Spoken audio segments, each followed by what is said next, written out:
April 5th, 2017. A person by the name of Carter Wilkerson published one of the most groundbreaking and intellectually stimulating documents of the modern age. It read, "Help me, please. A man needs his nugs." The message was posted on Twitter by a teenager who had asked Wendy's Twitter account how many retweets would be needed to get a year's worth of free chicken nuggets. That's a lot of black pepper infused breadcrumb encrusted bird paste chunks if you ask me. The Wendy's account told Wilkerson 18 million.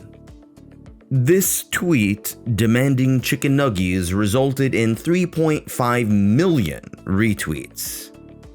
While short of the 18 million, Wendy's did indeed donate $100,000 to the charity in their founder's name, along with a year's supply of Wendy's nuggets to the teenager in question. Wilkerson is still active on the website under the banner of a chicken nugget lover. And as the wizard of wit myself, I must give credit to Wendy for being a witch of wit herself. Ronald McDonald better go into hiding after this burn. But this video is not about a deep dive into deep-fried pink slime. It's about the history of Twitter, now known as X.com, a website which includes nearly 10% of global social media users, making it the worldwide digital public square. In a previous video, I talked about the founder of media studies, a professor by the name of Marshall McLuhan. McLuhan was a professor of literature who would, funny enough, study the impact of television as a medium, and under some interpretations, he had predicted the rise of the internet all the way back during the 1960s. McLuhan spoke of a global village in which people from all over the world communicate with one another given the rise of emerging technology. Here's an excerpt from my previous video. The global village is a world in which you don't necessarily have harmony. You have extreme concern with everybody else's business and much involvement in everybody else's life. It's a sort of Ann Landers column writ large. And it doesn't necessarily mean harmony, peace, and quiet, but it does mean huge involvement in everybody else's affairs. And so the global village is as big as the planet and as small as the village post office. Villages are small settlements, local, not global. As villages grow, they turn into towns. And when towns are large enough, they have public squares. Throughout history, public squares would become the heart of public life, usually surrounded by a combination of civic institutional buildings and markets, rather than, say, residential uses. These were usually the most dynamic parts of town, and eventually cities, with merchants, vendors, artists, artisans, doers, and thinkers.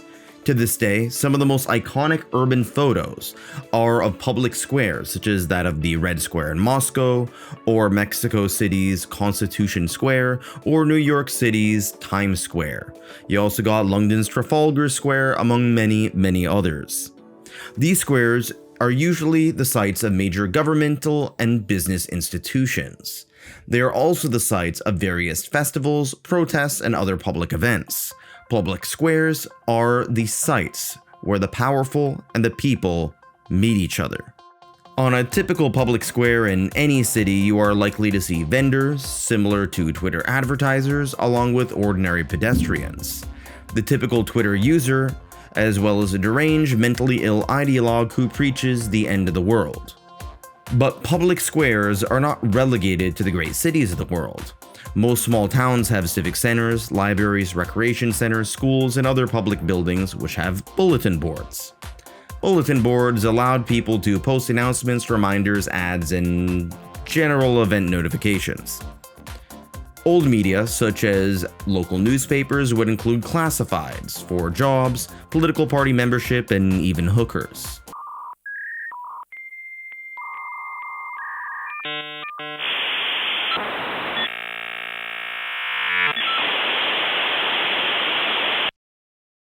You've got mail. With the World Wide Web during the 1990s, the intranet, once reserved for the US military, would morph into the internet for everyone. At first, this was unidirectional media with personal websites and very limited abilities for creators to interact with those who consumed what they had created. This would change during the mid to late 2000s with the rise of social media.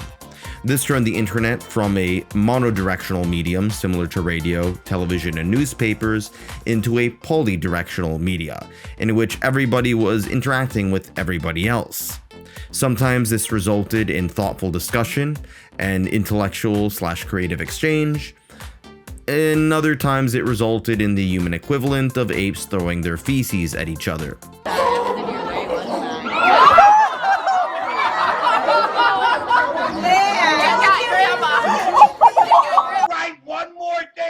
Or screw with my computer again, you'll be arrested. End of conversation from her father. You're right, it's fucking gonna come and beat her ass. And if you come near my daughter, guess what?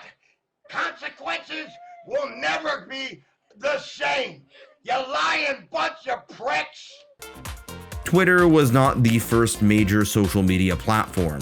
The first major one was MySpace, which was huge during the mid-2000s, but today is probably gaining less traction than your local library's bulletin board. It was quickly replaced by Facebook, which dominated the private social media sphere for one's personal life. LinkedIn would also emerge as the main professional social media platform. This distinction is important, as posting conspiracy theories about reptilians and softcore corn would raise eyebrows on Facebook, but if you posted them on LinkedIn, it would be a great way to start in early retirement.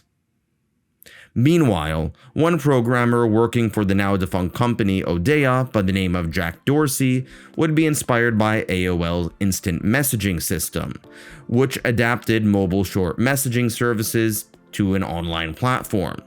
He would also be inspired by the blogging platform LiveJournal. For those of you who have watched my video on the heyday of YouTube, you know that YouTube started out as a dating platform, with video uploading abilities on the side. In 2006, Dorsey really wasn't sure about the primary purpose for the platform that he was thinking of. That year, he set up the website and typed, "Just setting up my Twitter." They bought the domain name Twitter with the vowels, as Twitter was meant to be an onomatopoeia of the sound that a small bird makes, a tweet. Bird chirps. These chirps were unlikely to include demands for chicken nuggets or threats of nuclear war, but they do nonetheless communicate information. This poor male sparrow forgot to put the toilet seat down. At the time, Jack Dorsey and his colleagues weren't quite sure of what form of social media this website would be. Jack Dorsey just had the inkling that Twitter would be less of a social network and more of an information network. SMS, but on a massive scale. Facebook would be the private social media, while Twitter would be the public square. A new town square. As Marshall McLuhan would put it, a global village. Most people on Twitter are not your friends or family. In fact, many of them are people you probably would love to punch in the stomach if you met them in person. A website big enough to host people from all over the world, but small enough in terms of its character limit. The character limit was set at 140, just enough for a full sentence or two, or a handful of phrases. These short phrases and sentences are great for information processing for the average person whose reading comprehension is on par with a middle schooler. Speaking of middle schoolers, many people remember the scribbles on school bathrooms. Since ancient times, scribbling on the walls was oftentimes used as a form of communication. Here is a Viking scribble in Turkey. Here is a wall scribble at the brothel of Pompeii. I remember that at one of the toilet stalls of my high school, there was an argument over the existence of God right next to the toilet. Short messages can communicate a lot of information with only a few words. However, they rarely do a good job of incorporating nuance. Good luck starting a nuanced conversation on euthanasia or just war theory and 140 characters on Twitter, or for that matter, next to a urinal. One of my favorite books is The World in a Phrase, A Brief History of the Aphorism by James Geary. Aphorisms are short statements that manage to contain greater truths, which might not be the most nuanced, but manage to contain a great deal of meaning. Take the viral tweet, "Teamwork makes the dream work." The tweet was less than 140 characters, but manages to communicate a greater truth. But for every aphorism, which gets tons of likes, there are plenty of moronic tweets which have managed to get plenty of likes as well. I'm not sure if this tweet is referring to perfume or to a diuretic wet fart. In spite of these limitations, the brevity of tweets was very well received at the 2007 South by Southwest conference, in which the conference goers could post their tweets about whatever cool stuff they saw at the conference, as well as use it as a platform for networking, a form of digital business cards. The platform was so popular with conference goers that Twitter found its way to the Webby Awards, which is like the internet's version of the Oscars. At best, this award ceremony is a way to appreciate the most innovative and creative, like the Oscars, and at worst, it's a platform for a bunch of narcissists to circle shlick each other. Again, like the Oscars. South by Southwest's 2007 conference led to a massive boost for the platform. More spikes would occur during international events such as the Olympics, as well as breaking news stories. Tweets were easy and quick to produce, which made them an excellent source for short-form content, even though they have extremely short shelf lives, more like blueberries than Twinkies. Celebrities would hop on the board using Twitter as well, first to advertise their upcoming projects and events, and later to plague the world with some of the most insufferable political takes imaginable. The first person on the platform to get over 1 million followers on Twitter was Ashton Kutcher. Many believe that Twitter would make publicists moot now that celebrities had direct access to communicate with the public. This might be fine for social media savvy celebrities like Vin Diesel or even our nugget queen Wendy, but some celebrities lack the social gravitas for direct communication with the public. Kanye West's first Twitter meltdown wasn't about Hitler, it was about ass play. The ever-growing number of users led to the bot question.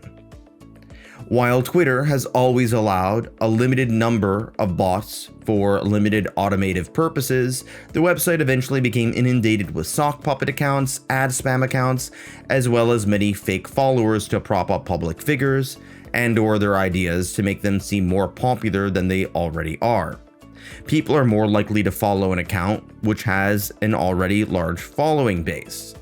They are more likely to like a tweet by tweets that have been already liked by other people.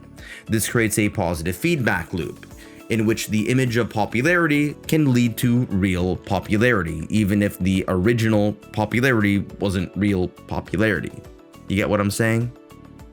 This is part of the reason why it's so hard to gain traction as a small YouTuber, this pathetically small channel being case in point.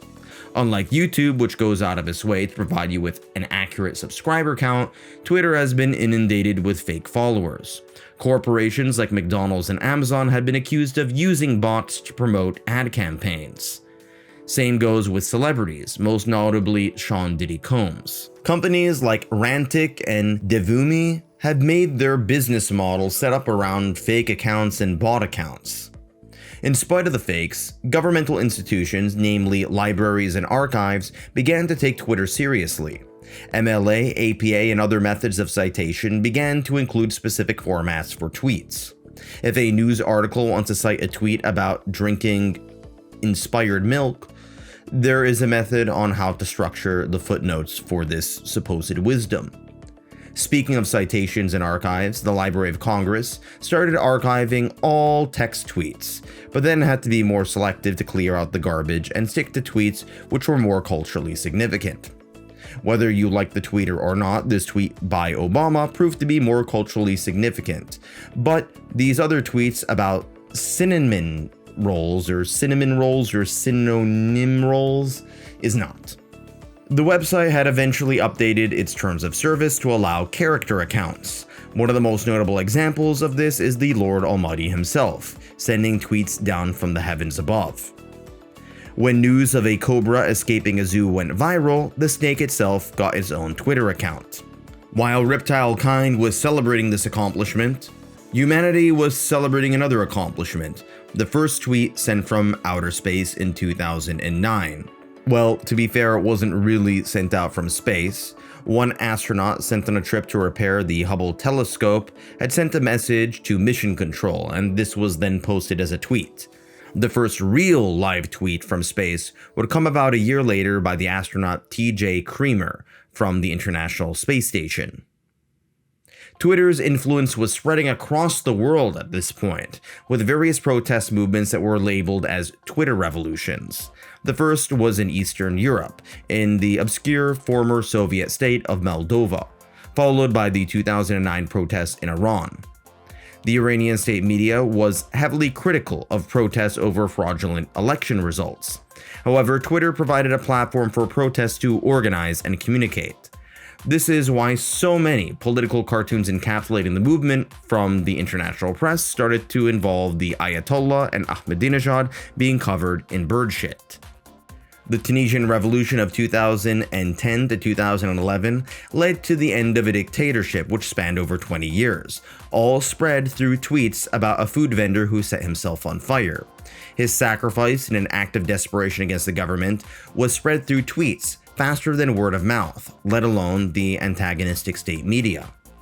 Most of these Twitter revolutions didn't achieve their aims, but a small handful set up the stage for significant trends later on, such as the Iranian Revolution and the Euromaidan Revolution in Ukraine, which have resulted in multiplier effects felt to this day.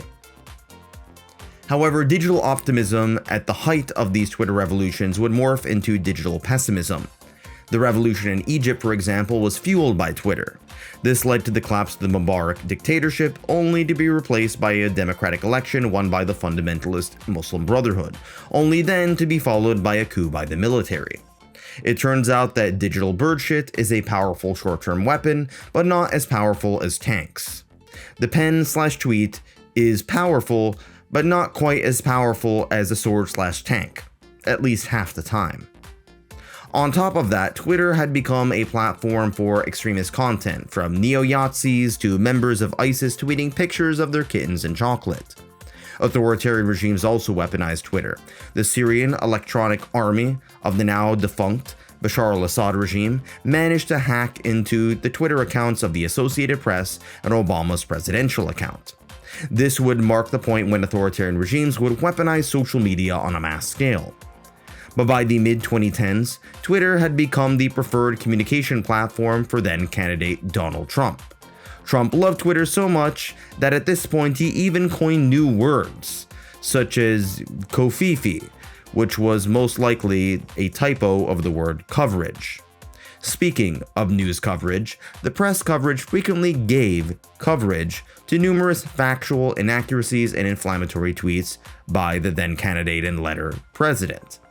To some, this style of communication was proof that Trump was a man of the people, fighting against media elites. To others, it was a sign of an imbecile who had the reading comprehension skills and temperament of a kindergartner. My personal favorite moment of presidential Twitter decorum was when he beefed with Snoop Dogg. Trump's account would eventually be banned from Twitter after the Jan 8, 2021 attack on the Capitol by the Fatal Alcohol Syndrome Brigade after losing the 2020 election. To this day, many legal scholars argue whether or not his tweets constituted as incitements to violence and insurrection, or whether they were just, well, inflammatory tweets. Regardless of what you think of this event, I doubt American democracy was teetering on the edge of totalitarianism. Dictatorships usually do not come to fruition at the hands of grown-ass men wearing dead raccoons. Trump was banned from Twitter in the aftermath of the event, sparking a debate around freedom of speech versus terms of service, truth, profit, and civility. Freedom of speech usually refers to the protections from government legal action against you, not necessarily freedom from consequences for your speech. Some argue that Twitter, being the public square of the internet, needed to maximize free speech as they are one of the very few major online public squares, and alternatives tend to be much smaller. Others argued that you must abide by the terms of service and that the First Amendment is not absolute. One under US law does not have the right to threaten violence or shout fire in a crowded theater. Hate speech and misinformation is usually tackled through the private sphere or through civil courts through defamation lawsuits. On top of that, platforms need to clamp down on hate speech and misinformation in order to attract advertisers and stay profitable. Lululemon is not going to want to advertise their ass-lining yoga pants next to a tweet about overturning an election. Adidas does not want to advertise their sportswear next to a tweet promoting Hitler. Speaking of sportswear ads and Hitler, another major figure who wrestled with Twitter bans was the famed scholar Kanye West.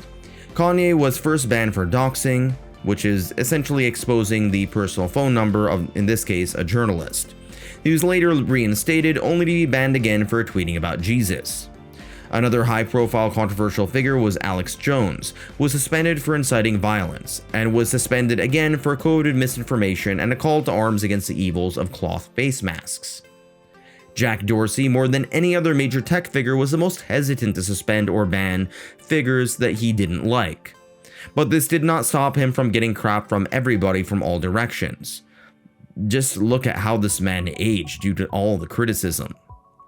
This led to heightened controversies over ideological bias and censorship. Having millions of people post on common digital spaces makes it impossible to deal with all the information and illegal activity. It is a digital equivalent of 15 different armies of space chimps flinging their feces in the middle of the eye of a hurricane. A hurricane of bullshit. The growing concern over censorship on Twitter led to some fringe figures, predominantly on the far right, moving to platforms like Gab and Parler. These were alt-social media platforms designed to provide a digital public square for those who believed that progressive HR Karens at big tech companies were censoring them. Keep in mind that this was during the height of what some call cancel culture. This oftentimes involves searching through supposedly insensitive tweets in order to ruin someone else's reputation and/or career. However, this was mostly a circular firing squad, as anybody who was against the core dogma of the progressive movement in the progressive movement was oftentimes a target. For example, take one journalist from the left-wing publication Teen Vogue who quit her job after a backlash against supposedly racist tweets she made as a teenager. No force is better at destroying the livelihoods of puritanical hyper-fragile ninnies than puritanical hyper-moralizing ninnies. But all of these controversies would be turned on their heads with a man you might have heard of by the name of Elon Musk. Musk needs no introduction.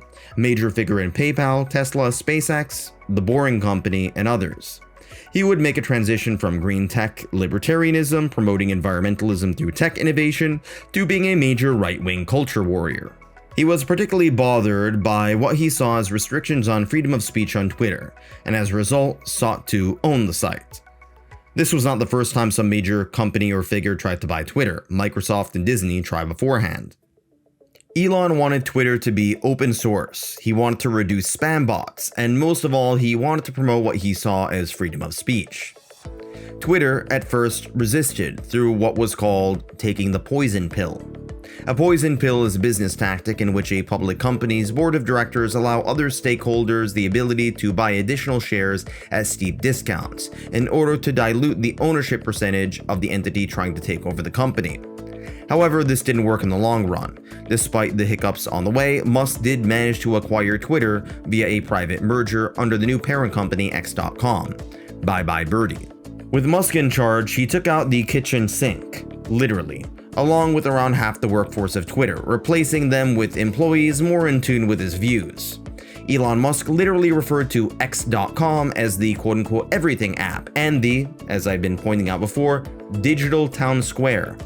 And you can't have town squares without doomsday cultists and buffoonish street performers, as well as vendors trying to sell you stupid, useless shit.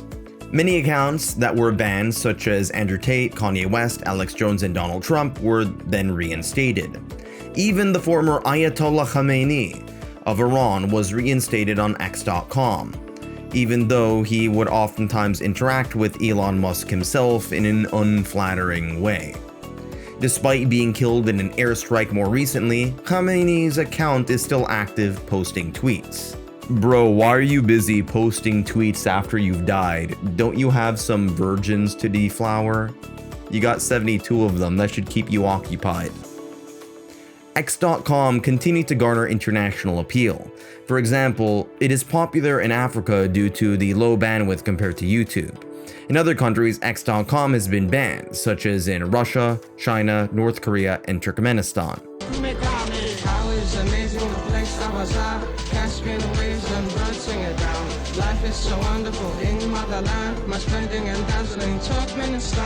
While the days of Twitter prompted an exodus of right-wing content, the acquisition by Musk led to an exodus of left-wing social media users to what is now known as Blue Sky. In 2021, research began into the formation of Blue Sky, an open-source, decentralized social media platform in which people can choose their algorithmic curation. And keep in mind, this was done by people who were managing Twitter. It turned out that the algorithm they were looking for was not the shit-flinging cesspool of Twitter, but rather the groupthink cesspool of Facebook. As of the making of this video, Blue Sky has a reputation for being the left-wing progressive echo chamber version of Twitter. While X.com has a reputation for being a cesspool of hate and information, Blue Sky has a reputation for being a cesspool of groupthink and cancel culture. I'm also not a fan of the butterfly logo. I think a mosquito would have been a more fitting mascot. Blue Sky has even tried to advertise itself on X.com, and this was received by X users just as you would expect it to be. X.com continued to garner a reputation for being a platform with more bullshit than an Angus cattle ranch. This led to the community notes feature. This feature allowed users to add sources to correct misinformation posted by others online. Sometimes Elon Musk himself would be the target of community notes. This created a balancing act in which plenty of BS peddlers could continue to post on the platform, while at the same time being fact-checked and mocked ad nauseum. I just envy the lack of shame some of these users have. Foreign accounts spreading bullshit continue to be an issue, particularly those from India and Pakistan. Take this red-blooded American freedom-loving Walmart shopping, ballpark hot dog eating, Coca-Cola Budweiser guzzling, gun-toting patriotic American by the name of Red Pill Media. He states, "I'm an American born and raised in America, and I refuse to die for Israel." The person who posted this was a man by the name of Abdul from Karachi, Pakistan. Meanwhile, the user Inevitable West, with the glorious statue of King David as his icon, who celebrates the achievements of the white race, is a guy from India. Social media algorithms are looking for traction, and it just so happens to be that negativity, tribalism, culture wars, inflammatory views, and extremism gain a lot of traction. Usually negative traction, but it's still traction. All publicity is, at the end of the day, publicity. Even bad publicity is algorithmic fuel.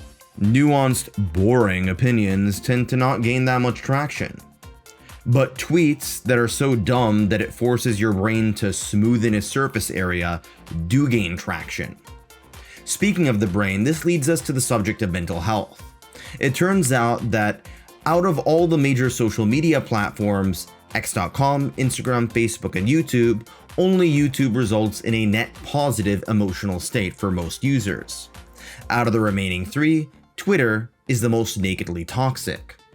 In order to deal with the heightened misinformation and toxicity, Musk would also initiate the chatbot Grok.